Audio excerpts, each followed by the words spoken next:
أعوذ بالله من الشيطان الرجيم. بسم الله الرحمن الرحيم. السلام علیکم ورحمۃ اللہ وبرکاتہ۔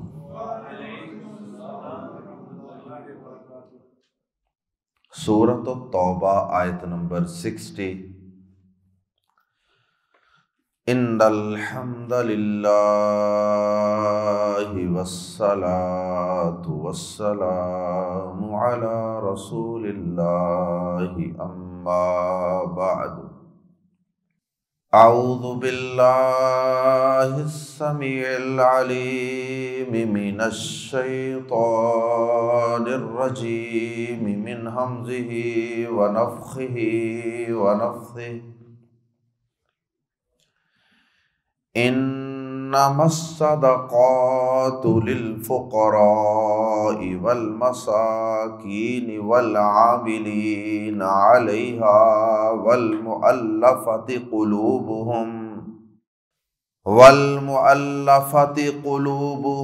وفي الرقاب والغارمين وفي سبيل الله وابن السبيل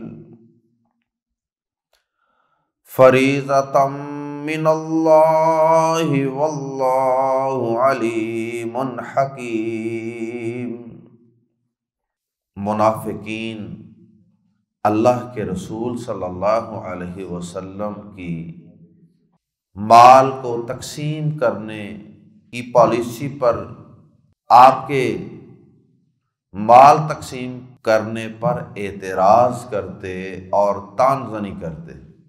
اللہ کے پیغمبر جناب محمد الرسول اللہ صلی اللہ علیہ وسلم جب مختلف قسم کے مال تقسیم کرتے، کبھی مال غنیمت کا مال تقسیم ہو رہا ہے، کبھی عشر اور زکوٰۃ کا مال تقسیم ہو رہا ہے، کوئی بھی مال جو سرکاری خزانے میں آتا تو آپ اس کو تقسیم فرما دیتے، اور آپ اسے تقسیم کرتے تھے اللہ رب العزت کی وحی اور اللہ کی رہنمائی کی روشنی میں، اور منافقین اس پر اعتراض کرتے۔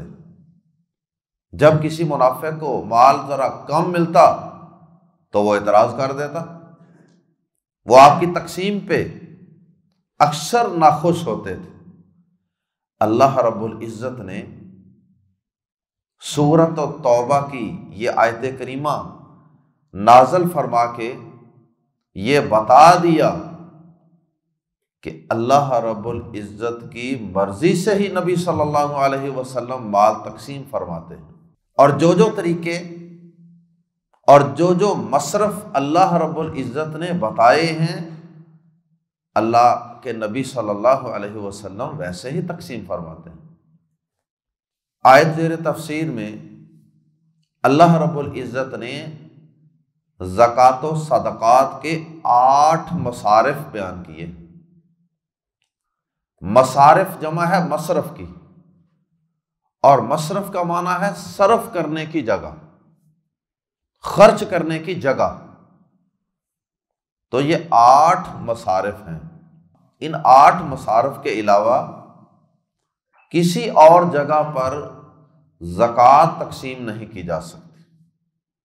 اس کی وجہ یہ ہے کہ اللہ رب العزت نے یہاں آیت کریمہ کا آغاز ہی انما سے کیا ہے، اور انما کلمہ حصر ہے، جس کا ترجمہ ہوتا ہے صرف اور صرف، محض، صرف، اونلی۔ انما الصدقات، صدقات تو صرف، اور آگے اللہ پاک نے وہ 8 جگہ بیان فرما دی، صرف یہاں خرچ کیے جا سکتے۔ یاد رہے کہ یہاں صدقات کا جو لفظ ہے، جو کہ عام طور پہ نفلی طور پہ مال خرچ کرنے کے لیے استعمال کیا جاتا ہے، صدقہ کی جمع ہے صدقات، اور صدقہ نکلا ہے صدق سے، صدق کہتے ہیں سچائی کو، اور صدقہ کو صدقہ کیوں کہتے ہیں؟ اس لیے کہ صدقہ کرنے والا شخص مال کی محبت اور مال کی ضرورت کے باوجود اپنے ایمان کی سچائی میں، کیونکہ وہ ایمان میں سچا ہوتا ہے، اس لیے وہ مال کی محبت کو پس پشت پھینکتے ہوئے اللہ کی محبت اور رضامندی کو ترجیح دیتا ہے۔ اللہ اکبر! گویا کہ صدقہ ایمان کی صداقت کا اظہار ہے کہ واقعی یہ شخص ایمان میں سچا ہے، یہ صرف زبان سے ایمان کا دعویٰ نہیں کر رہا، بلکہ یہ اپنے عمل سے، اپنے سچے عمل سے اس کا ثبوت بھی پیش کر رہا۔ تو صدقہ، اس کی جمع صدقات، اور صدقہ کا لفظ عام طور پہ نفلاً خرچ کرنے پہ استعمال کیا جاتا ہے۔ کوئی آدمی نفلی طور پر مال خرچ کرے تو اس کو کہتے ہیں جی صدقہ کیا ہے، لیکن بعض اوقات یہ صدقہ کا لفظ فرض صدقہ یعنی زکوٰۃ کے لیے بھی استعمال ہو جاتا ہے، جسے عرف عام میں ہم زکوٰۃ کہتے ہیں۔ اور یہاں انما الصدقات کے اندر کیسے پتہ چلا کہ یہاں نفلی صدقات مراد نہیں ہیں بلکہ فرض مراد ہے؟ ایک تو اللہ پاک نے قرآن مجید کے اندر فرمایا کہ خذ من اموالہم صدقۃ، اے نبی صلی اللہ علیہ وسلم ان کے مالوں میں سے صدقہ لیجئے۔ تو وہ جو لینے کے لیے آپ کے قاصد اور آپ کے نمائندے زکوٰۃ اکٹھی کرنے والے جایا کرتے تھے اور لوگوں سے کیلکولیشن حساب کتاب کر کے وصول کرتے تھے، وہ فرض زکوٰۃ ہی کے لیے جایا کرتے۔ نفلی صدقہ تو اپنی ثواب دید پہ ہے، اپنی مرضی پہ ہے، اس کو لینے کے لیے کوئی شخص جا کر کسی سے تقاضا نہیں کرتا تھا۔ تو اللہ پاک نے فرمایا قرآن مجید میں دوسرے مقام پہ خذ من اموالہم صدقۃ، اے نبی صلی اللہ علیہ وسلم آپ ان کے مالوں میں سے صدقہ لیجئے۔ تو وہ جو لیجئے والا ہے نا وہ زکوٰۃ ہے۔ تو بعض مقامات پہ صدقہ کا لفظ فرض زکوٰۃ کے لیے بھی استعمال ہو جاتا ہے، اور یہاں اس سے مراد زکوٰۃ ہے۔ اس کی دلیل یہ ہے کہ آیت کریمہ کے آخر میں 8 مصارف بیان کرنے کے بعد اللہ پاک فرماتے ہیں فریضۃ من اللہ، یہ اللہ کی طرف سے ایک فریضہ ہے، یہ اللہ کی طرف سے مقرر کردہ ایک طریقہ ہے کہ ایسے ایسے اور اس پر ہی خرچ کر سکتے۔ تو جو نفلی صدقات ہوتے ہیں وہ تو آدمی کہیں بھی خرچ کر سکتے ہیں، اس کے لیے کوئی پابندی نہیں ہے۔ وہ تو اگر انسان اپنے بیوی بچوں پہ خرچ کرے تو اللہ پاک اس کو بھی صدقہ شمار کر لیتے ہیں۔ وہ تو انسان والدین پہ بھی خرچ کرے تو اللہ اس کا بھی اجر و ثواب صدقہ کی طرح ہی عطا فرمائے۔ اور وہ تو اگر انسان کسی غیر مسلم پر بھی خرچ کر دے تو جائز ہے، لیکن یہ جو زکوٰۃ ہے یہ 8 جگہوں کے علاوہ کہیں اور خرچ نہیں ہو سکتی۔ اگر کوئی شخص یہ کہے کہ میں اپنے والدین پہ زکوٰۃ لگا دوں تو یہ درست نہیں ہے، بیوی بچوں پہ لگا دوں درست نہیں ہے، کیونکہ جن کی کفالت، جن پر خرچ کرنا انسان کی ذمہ داری ہے، ان پر فرض صدقہ یعنی زکوٰۃ خرچ نہیں کی جا سکتی۔ ان پر آپ ویسے ہی خرچ کریں گے اپنے عام مال میں سے، اور اللہ پاک اپنی رحمت سے اسے بھی صدقے کی طرح شمار فرماتے ہوئے آپ کو اجر و ثواب سے نواز دیں گے۔ آئیے قرآن مجید کے الفاظ میں ان 8 مصارف کی تفصیل پڑھتے ہیں۔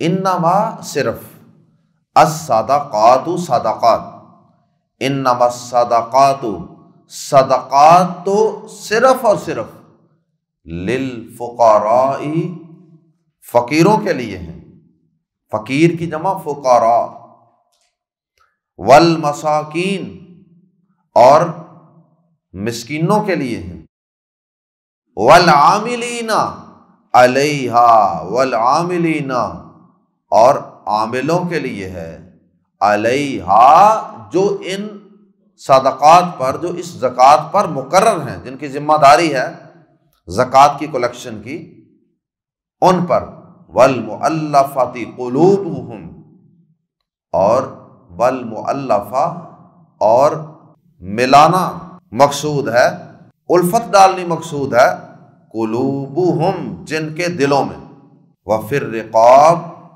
اور گردنیں چھڑانے میں، والغارمین، اور تاوان بھرنے والوں میں یا مقروض، وفی سبیل اللہ، اور اللہ کی راہ میں، مراد جہاد فی سبیل اللہ، وابن السبیل، ابن بیٹا، سبیل راستہ، راستے کا بیٹا، مراد مسافر۔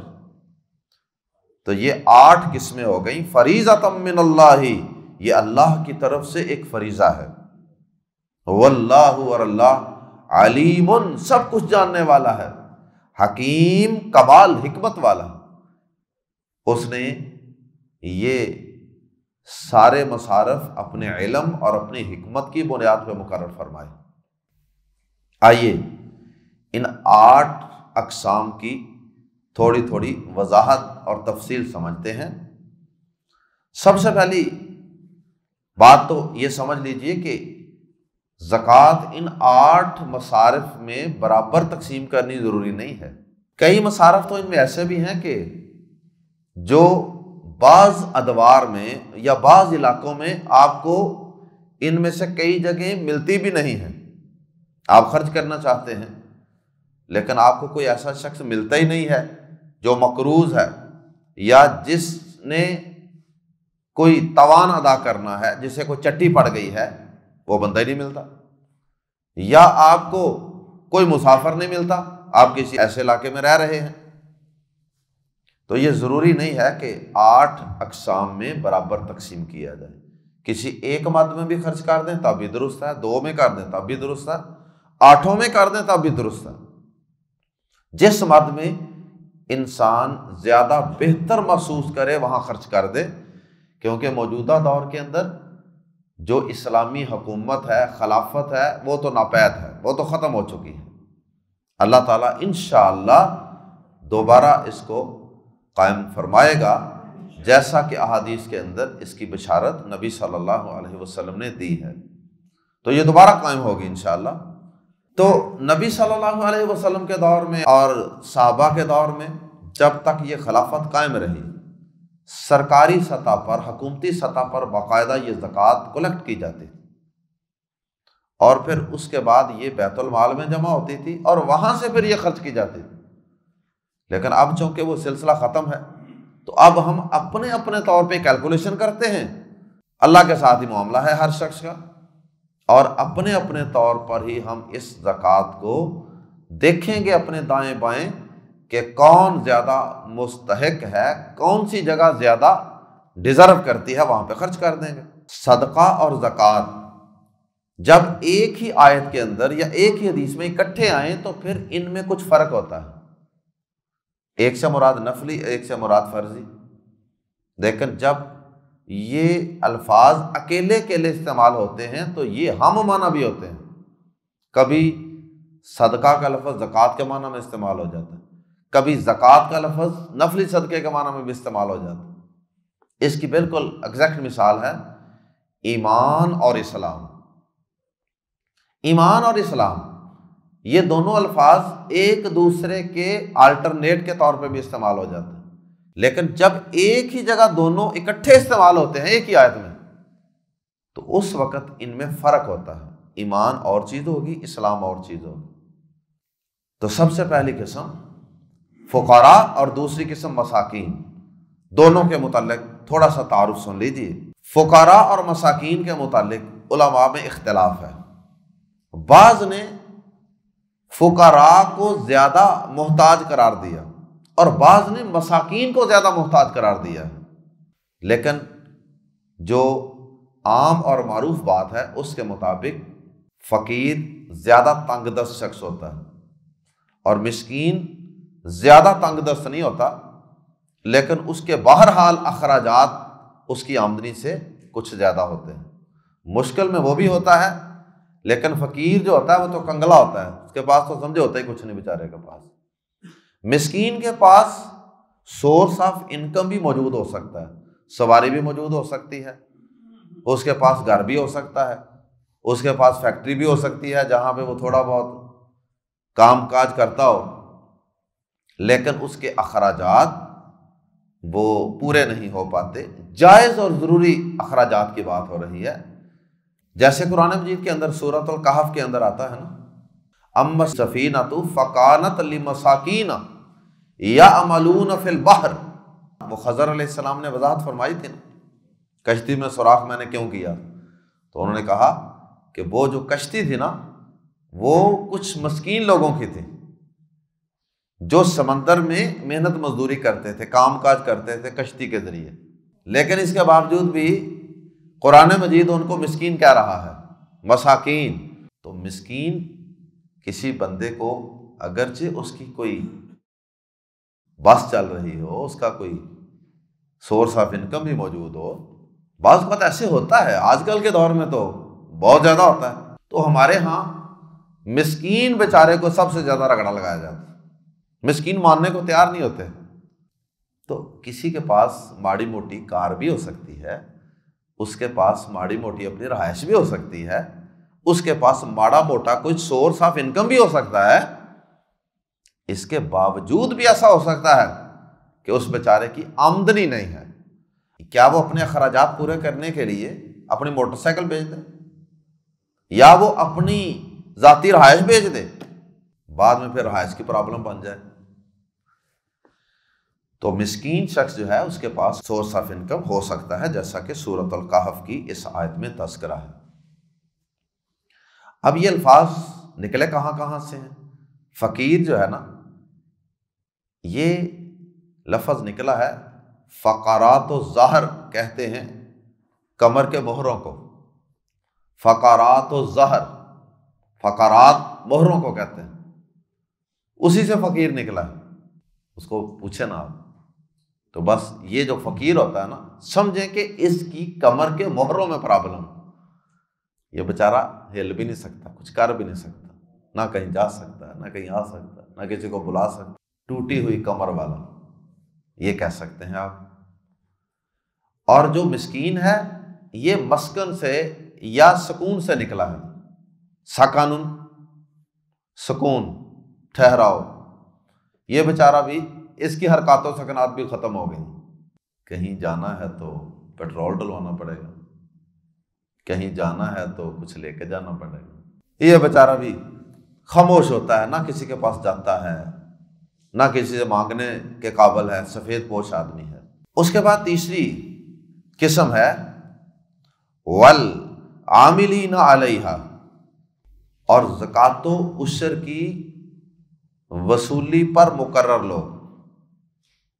اب ایک شخص وہ ویسے تو فقیر بھی نہیں ہے، مسکین بھی نہیں ہے، اور وہ غنی آدمی ہے، لیکن اسلامی حکومت نے اس کی ڈیوٹی لگا دی، اس کی سرکاری جاب ہے، سمجھ لیجئے۔ کس شعبے میں جاب ہے؟ زکوٰۃ کی کلیکشن پہ۔ اب اس شخص کو زکوٰۃ کی کلیکشن میں سے ہی تنخواہ وغیرہ، سیلری وغیرہ، اس کے اخراجات وغیرہ، جانے آنے کے سارا کچھ دیا جا سکتا ہے۔ بعض لوگوں کو اس پہ بھی اعتراض ہوتا ہے نا، دیکھیں جی وہ زکوٰۃ میں سے ہی اس کو تنخواہ دے دی گئی ہے، تو وہ اس کو فقیر یا مسکین ہونے کی وجہ سے نہیں دی جا رہی، وہ اس کی جاب، اس کی محنت مزدوری کی وجہ سے دی جا رہی۔ والعاملین علیہا، زکوٰۃ و عشر کی وصولی کے لیے مقرر لوگوں پر بھی زکوٰۃ خرچ کی جا سکتی ہے، employed to collect زکوٰۃ۔ چوتھا مصرف ہے والمؤلفات قلوبہم، اور جن کے دل ملانے مقصود ہیں، برنگنگ ہارٹس ٹوگیدر فار اسلام، اسلام کی خاطر یا اسلام کے لیے کسی کا دل ملانا مقصود ہے۔ غیر مسلم لوگ آپ کے گلی محلے میں رہتے ہیں، آپ سمجھتے ہیں کہ اگر اس پہ تھوڑا بہت خرچ کیا جائے نا تو یہ اسلام کے قریب آ سکتا ہے، بڑا بندہ ہے تو چلو اس کے ساتھ کوئی نہ کوئی تعاون کرتے رہیں گے، آہستہ آہستہ یہ ہمارے اخلاق سے، کردار سے متاثر ہوگا، ہم اس کو کوئی دعوت بھی دیں گے، آہستہ آہستہ انشاءاللہ یہ مسلمان ہو جائے گا۔ اگر تو واقعی آپ اس مشن پہ ہیں اور اس کے لیے کوشش بھی کر رہے ہیں تو پھر ایسی جگہ پر بھی خرچ کیا جا سکتا ہے، اگرچہ وہ نان مسلم ہے۔ ویسے یہ غیر مسلموں پر خرچ نہیں کی جا سکتی زکوٰۃ، صرف فقیر سمجھ کے یا مسکین سمجھ کے یا مسافر سمجھ کے کسی غیر مسلم پہ خرچ نہیں کی جا سکتی۔ جہاں صرف یہ پرپز ہے کہ آپ کسی کو اسلام کے قریب کر رہے ہیں، وہاں پہ آپ غیر مسلموں پہ خرچ کر سکتے ہیں، اور یہ بھی در حقیقت مسلمانوں پہ خرچ کرنا ہے۔ اللہ اکبر۔ اب یہ جو غیر مسلم ہیں، نان مسلم آرگنائزیشنز، این جی اوز، وہ سارے کے سارے بہت بڑے بڑے بجٹ مسلمانوں کو غیر مسلم عیسائی بنانے پہ خرچ کر رہے ہیں۔ تو اللہ پاک نے بھی ایک مصرف ایسا رکھا ہے کہ تم بھی کوئی ایسا کام کرو، عیسائیوں کے بچوں کو پڑھانا شروع کر دو، ان کے لیے کوئی ہاسپٹل بنا کے ان کی ٹریٹمنٹ شروع کر دو، اور ایک مشنری جذبے کے ساتھ، تاکہ وہ لوگ قریب آئیں اور مسلمان ہو جائیں آپ کا کردار دیکھ کے۔ پانچواں مصرف ہے وَفِرْ رِقَاب۔ پھر رقاب کا معنی ہے گردنیں آزاد کروانا۔ ایسے غلام کہ جنہوں نے اپنے مالک سے مکاتبت کی، مکاتبت کہتے تھے کہ اس کے ساتھ اپنا ریٹ طے کیا کہ میری کتنی کو قیمت لینی ہے، آپ نے بتائیں۔ وہ کہتا میں نے آپ سے اتنے پیسے لینے ہیں، پھر میں آپ کو آزاد کر سکتا ہوں۔ چلو ٹھیک ہے، تم مجھے آزاد کر دو، میں محنت مزدوری کرتا ہوں آزادی کے ساتھ، اور میں آپ کو آہستہ آہستہ یہ پیمنٹ کر دیتا ہوں۔ جب یہ پیمنٹ پوری ہو جائے گی تو میں فارغ۔ اس کو مکاتبت کہتے تھے۔ تو اگر ایک ایسا شخص ہے، وہ بیچارہ اپنے مالک سے کوئی ایسی بات کر بیٹھا ہے لیکن اس سے وہ رقم ادا نہیں ہو رہی، اس کی مدد کی جا سکتی ہے۔ یا ویسے کوئی غلام ہے، وہ بیچارہ اس پوزیشن میں نہیں کہ وہ اپنی قیمت خود ادا کر سکے، نہ اس نے اپنے مالک سے کوئی ایگریمنٹ کیا ہے آزادی کا، بس زندگی گزار رہا ہے بے بسی کی حالت میں، تو آپ جا کے اس کے مالک سے بات کر کے اس کی قیمت ادا کر کے اس کو آزاد کرا سکتے ہیں۔ اسی طرح آج کل کے دور کے اندر غلاموں والا سلسلہ تو نظر نہیں آتا، لیکن آج کل کے دور کے اندر کوئی ایسا شخص جو کسی جیل کے اندر پڑا ہوا، بیچارے پہ ناحق مقدمہ ہو گیا، اب اگر آپ وہاں پہ پیسے شیسے دے کے اس بندے کو جس پہ ناحق کوئی کیس ہو چکا ہے اور وہ جیل کے اندر گل سڑ رہا ہے، تو اس بندے کو وہاں سے آزاد کروا دیں۔ والغارمین، فار دوز ان ڈیبٹ۔ دو ترجمے ہیں اس کے، ایک تو یہ ہے مقروض، بیچارے نے قرض دینا ہے، ویسے تو صاحب حیثیت آدمی ہے لیکن اس کی فصل تباہ ہو گئی، اس کی فیکٹری میں آگ لگ گئی، کوئی ایسی آفت مصیبت آ گئی، زلزلہ آ گیا، سیلاب آ گیا، جیسے آج کل ہمارے ملک میں بھی آیا ہوا ہے، اور اچھے خاصے لوگ کھاتے پیتے کوٹھیوں والے وہ بھی بیچارے بے گھر ہیں، ان کے کاروبار تباہ ہو گئے، ان کے گھر تباہ ہو گئے، تو ایسے لوگ جو ہیں وہ پھر ظاہر ہے کہ مقروض ہی ہوں گے، کسی سے پیسے لے لے کے خرچ کریں گے۔ تو ایسا اگر کوئی شخص ہے کہ اس پہ قرض چڑھ گئے ہیں تو آپ اس کو بھی زکوٰۃ دے سکتے ہیں۔ ایک قرض ہوتا ہے کہ آدمی روٹین میں، کاروباری لوگ قرض لیتے ہیں، ادھر سے پکڑا ادھر دے دیا، ادھر سے آئے ادھر دے دیے، وہ اور چیز ہے۔ ایک ہوتا ہے کہ ایسا قرض جو آدمی ادا کرنے کی پوزیشن میں بھی نہیں ہے، قرض لے لیا لیکن ادا کرنے کی کوئی صورت نظر نہیں آ رہی، ایسے شخص کو بھی آپ زکوٰۃ دے سکتے ہیں۔ اور اسی طرح اس کا ایک ترجمہ تاوان بھرنے والے بھی کیا گیا ہے۔ چٹی پڑ گئی کسی کو، کسی نے کوئی صلح کروائی، کوئی معاہدہ کروایا، کسی کی گارنٹی ضمانت دی، اور وہ بندہ بعد میں مکر گیا، بھاگ گیا، اب ظاہر ہے کہ وہ تاوان تو اسی کو بھرنا پڑے گا نا۔ تو ایسے شخص کے ساتھ بھی تعاون کر سکتا ہے، وہ کہے کہ بھائی میں نے فلاں بندے کی گارنٹی دی تھی اور وہ بندہ جناب باہر بھاگ گیا، اب میں اتنے پیسے کہاں سے دوں؟ تو لوگ زکوٰۃ میں سے اس کے ساتھ تعاون کر سکتے ہیں۔ وفی سبیل اللہ،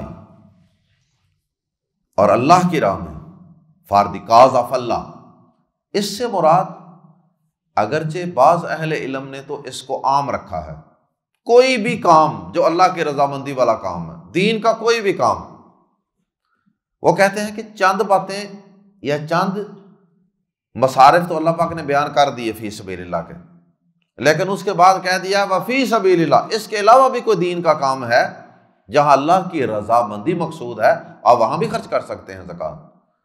لیکن زیادہ اہل علم کا، جمہور مفسرین کا موقف یہی ہے کہ فی سبیل اللہ سے مراد جہاد فی سبیل اللہ، جہاد جو اسلام کی غیرتوں کا محافظ ہے، عزتوں عفتوں کا محافظ ہے، مسجدوں مدرسوں کا محافظ ہے، مسلمانوں کا محافظ ہے، اس جہاد کے لیے مال خرچ کرنا یہ فی سبیل اللہ ہے۔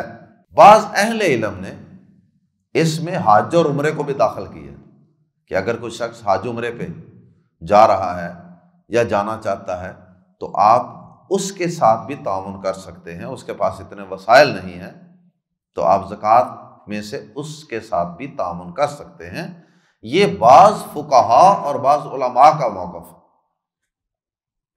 اس کے بعد 8واں اور آخری مصرف ہے وابن السبیل، ٹریولرز، مسافر، بندہ اپنے شہر سے، اپنے ملک سے باہر نکلا ہوا تھا، اب وہ اپنے گھر کے اندر تو غنی تھا لیکن سفر، بہرحال سفر ہوتا ہے، تو اب یہ سفر کے اندر بیچارہ تنگ دست بنا ہوا ہے، اس کے پاس وسائل نہیں ہیں، یا اس کا مال رستے میں کہیں ضائع ہو گیا ہے، یا جو ذات راہ لے کے آیا تھا وہ ختم ہو چکا ہے، تو یہ نہیں سوچنا کہ جناب اس کے تو پیچھے کوٹھیاں ہیں، اس کی تو فیکٹریاں ہیں تو اس کو کیسے دیں، نہیں، اس وقت چونکہ اس کے اوپر مشکل وقت ہے تو اس مسافر پر بھی زکوٰۃ میں سے خرچ کیا جا سکتا ہے، اسے کرایہ پڑھا دیا جا سکتا ہے۔ یہ زکوٰۃ کے 8 مصارف ہیں، اور یہ 8 کے 8 مصارف یہ مسلمانوں کے متعلق، اسلام کے متعلق ہے۔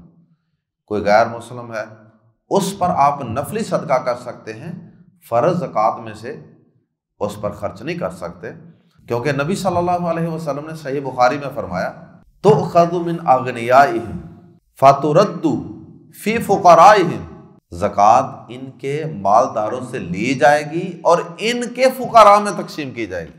تو فقرائہم، یہ جو ہم کی ضمیر ہے نا، اس سے مراد مسلمان ہیں، مسلمانوں سے زکوٰۃ لی جائے گی اور مسلمانوں میں ہی زکوٰۃ تقسیم کی جائے گی۔ سبحانک اللہم وبحمدک اشہد ان لا الہ الا انت استغفرک واتوب الیک۔